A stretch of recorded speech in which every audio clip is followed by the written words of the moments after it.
नमस्कार। आज तारीख है 29 सितंबर, दिन सोमवार। आप सुन रहे हैं द लेंस का न्यूज पॉडकास्ट राउंड अप। मैं हूं अरुण पांडे। करते हैं खबरों की शुरुआत।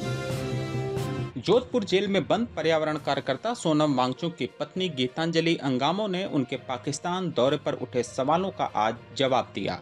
एक्स पर एक पोस्ट में उन्होंने कहा, जब भारत पाकिस्तान क्रिकेट खेल सकते हैं तो सोनम यूएन सम्मेलन के लिए पाकिस्तान क्यों नहीं जा सकते।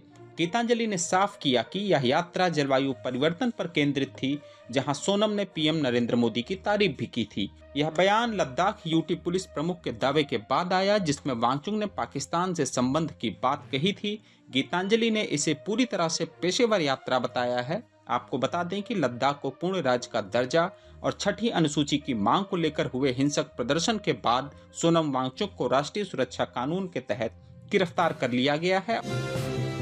तमिलनाडु के करूर में हुई भगदड़ में 41 लोगों की मौत के मामले में पुलिस ने तमिलगा वेट्री कजगम यानी टीवीके के छोटे पदाधिकारियों के खिलाफ आपराधिक मुकदमा दर्ज किया है।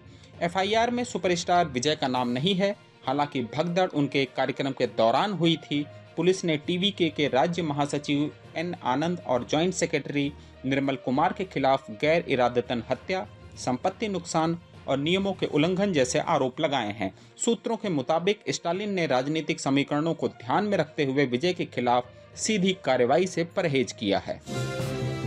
भारत के मुख्य न्यायाधीश भूषण गवई की मां कमलाताई गवई ने अमरावती में आरएसएस के विजयदशमी समारोह में शामिल होने की खबरों को सिरे से खारिज कर दिया है।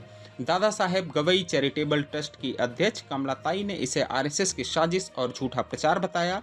उन्होंने कहा, मैंने कोई निमंत्रण स्वीकार नहीं किया, न ही कार्यक्रम में जाऊंगी। मेरा परिवार अम्बेडकरवादी विचारों और संविधान के प्रति प्रतिबद्ध है। कमलाताई ने कहा कि उनके समुदाय के लिए धम्म चक्र परिवर्तन दिवस का विशेष महत्व है, जो सम्राट अशोक के बौद्ध धर्म को अपनाने का प्रतीक है।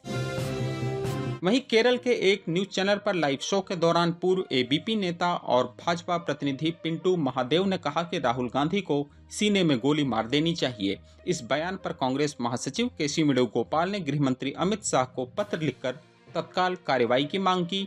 उन्होंने इसे घृणा के माहौल का नतीजा बताया और चेतावनी दी कि कार्रवाई न हुई तो यह हिंसा को बढ़ावा देगा। केरल विधानसभा में विपक्ष के नेता डीवी सतीशन ने कहा, राहुल गांधी सांप्रदायिकता और फांसीवाद के खिलाफ लड़ रहे हैं। भारत की जनता उन्हें खत्म नहीं होने देगी। दूसरी तरफ बिहार के ढाका निर्वाचन क्षेत्र में चौंकाने वाला खुलासा द रिपोर्टर्स कलेक्टिव ने किया है। अपनी रिपोर्ट में द रिपोर्टर्स कलेक्टिव ने बताया है कि लगभग 80,000 मुस्लिम मतदाताओं के नाम सूची से हटाए जाने की बार बार कोशिशें की गईं।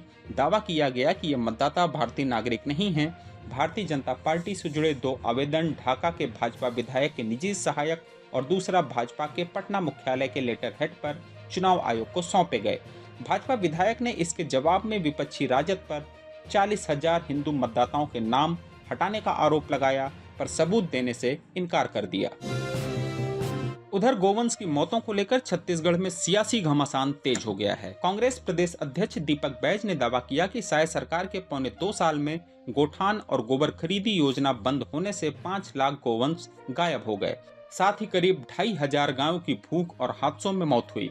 बैज ने कहा कि गायों की तस्करी को बढ़ावा दिया जा रहा है, वे स्लॉटर हाउस भेजी जा रही हैं। उन्होंने 2023 तक 10,800 गोठानों यानी गौशालाओं में गोवंश के लिए चारे पानी की व्यवस्था का हवाला दिया, जो अब बंद हो चुके हैं।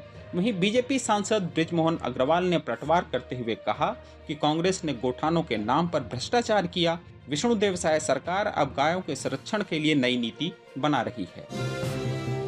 उधर पाकिस्तान के प्रधानमंत्री शहबाज शरीफ ने फिर एक चौंकाने वाला बयान दे दिया है। उनकी सरकार ने अमेरिकी राष्ट्रपति डोनाल्ड ट्रंप को नोबेल शांति पुरस्कार के लिए नामित किया है। शरीफ का कहना है कि ट्रंप ने मई 2025 में भारत पाकिस्तान के बीच सैन्य तनाव को खत्म करने में अहम भूमिका निभाई, जिससे बड़ी तबाही टल गई। लेकिन सूत्रों का कहना है कि पाकिस्तान इस नामांकन के जरिए अपनी कमजोरी छिपाने की कोशिश कर रहा है। दरअसल पाकिस्तान डीजीएमओ ने भारतीय समकक्ष से हॉटलाइन पर जंग रोकने की गुहार लगाई थी। दूसरी ओर भारत ने अमेरिकी दखल की खबरों को सिरे से खारिज कर दिया है, जिससे ट्रंप प्रशासन नाराज बताया जा रहा है। और आखिर में जरा हटके में खबर एआई से जुड़ी। ओपन एआई चैट जीपीटी ने अपने इंटरफेस में कुछ जरूरी बदलाव किए हैं, खासकर टीनेजर्स के लिए, यानी 13 से 18 साल के यूजर के लिए। अब माँ बाप अपने बच्चों की चैट पर नजर रख सकते हैं। जी हाँ, अगर कोई टीनेजर्स चैट जीपीटी में आत्महत्या या खुद को नुकसान पहुंचाने जैसी गंभीर बातें करता है तो माता पिता को तुरंत अलर्ट मिलेगा, ईमेल, एसएमएस या ऐप नोटिफिकेशन के जरिए। पेरेंट्स अब सुपर कंट्रोल मोड में है। वो चैटिंग का टाइम सेट कर सकते हैं, जैसे रात 8 से सुबह 10 बजे तक नो चैट जीपीटी। साथ ही ग्राफिक्स, कंटेंट, खतरनाक वायरल चैलेंज या हिंसक चैट्स को ब्लॉक करने के लिए ऑटोमेटिक सेफ्टी फीचर्स भी लागू हो जाएंगे। ओपन एआई का कहना है कि हम बच्चों की प्राइवेसी का भी ख्याल रखेंगे। अलर्ट में चैट का पूरा कंटेंट नहीं, सिर्फ जरूरी जानकारी दी जाएगी, साथ में एक्सपर्ट की सलाह भी।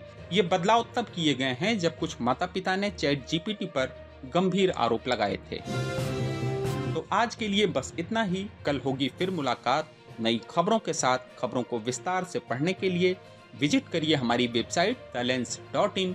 यूट्यूब के अलावा हमारे पेज को एक्स, फेसबुक और इंस्टाग्राम पर भी फॉलो करें। शुक्रिया।